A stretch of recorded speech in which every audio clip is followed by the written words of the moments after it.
বৃষ্টি আর পাহাড়ি ঢল কমে আসায় তিস্তা সহ বিভিন্ন নদ নদীর পানি কিছুটা কমতে শুরু করেছে। তবে এখনও তলিয়ে আছে বিভিন্ন জেলার নিম্নাঞ্চল। অনেক এলাকায় দেখা দিয়েছে তীব্র নদী ভাঙন। আরও জানাতে রংপুর থেকে আছেন সহকর্মী নজরুল ইসলাম। নজরুল, রংপুরে এই মুহূর্তে পরিস্থিতি কেমন দেখছেন? কোন কোন এলাকায় সবচেয়ে বেশি তীব্র নদী ভাঙন দেখা দিয়েছে? মানুষের ভোগান্তি কতটা হচ্ছে জানাবেন।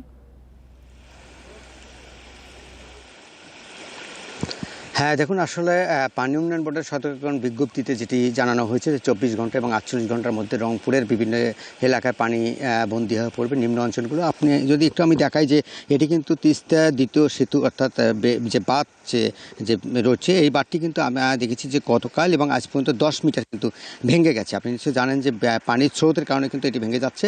আপনি জানেন যে এই যে তিস্তার যে ভয়াবহ যে করার গ্লাস অর্থাৎ তারপরে পানি বৃদ্ধি হওয়ার সাথে সাথে নিম্ন অঞ্চলগুলো অর্থাৎ পানি নিচে তলিয়ে যায়। সব মিলিয়ে দেখা যাচ্ছে যে এখন পর্যন্ত আমরা দেখেছি যে রংপুরের গঙ্গাছড়া এবং কাউনিয়ার বেশ কিছু এলাকাতে কিন্তু পানি বন্দী আছে।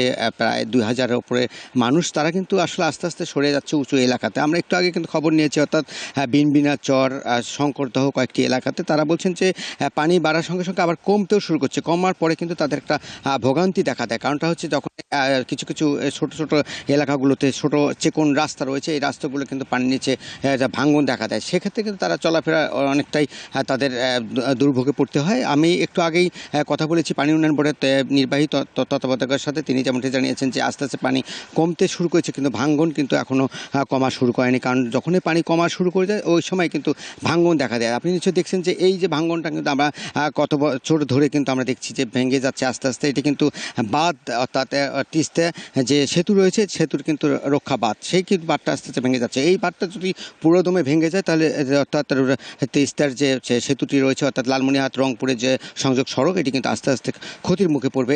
এলাকার লোকের যে দাবি রয়েছে যে 2 লাখ মানুষ কিন্তু তারা এই রাস্তা দিয়ে চলাচল করে। আপনি নিশ্চয় জানেন যে এই রাস্তাতে কিন্তু অনেক জায়গাতে অন্তত 50টি পয়েন্টে কিন্তু ভাঙন দেখা দিয়েছে, যেগুলোতে ছোট ছোট ভাঙন, সেটি কিন্তু মানুষ যাতায়াত করতে তাদের দুর্ভোগ হচ্ছে। এবং আমি একটু আগে কিন্তু কথা বলেছি রোডের বিভাগীয় প্রধানের সঙ্গে। তিনি যেমনটি জানিয়েছেন যে এই সব রাস্তার যে মেরামতের কাজ সেটি কিন্তু তারা আস্তে আস্তে করছেন।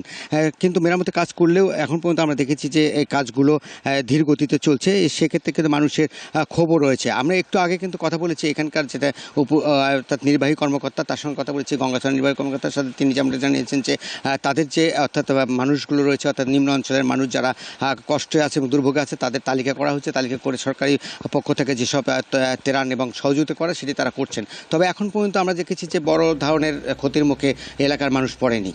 এই ছিল আমার কাছে তিস্তা থেকে সর্বশেষ। রংপুরের নদী ভাঙন নিয়ে বিস্তারিত জানাচ্ছিলেন সহকর্মী নজরুল ইসলাম।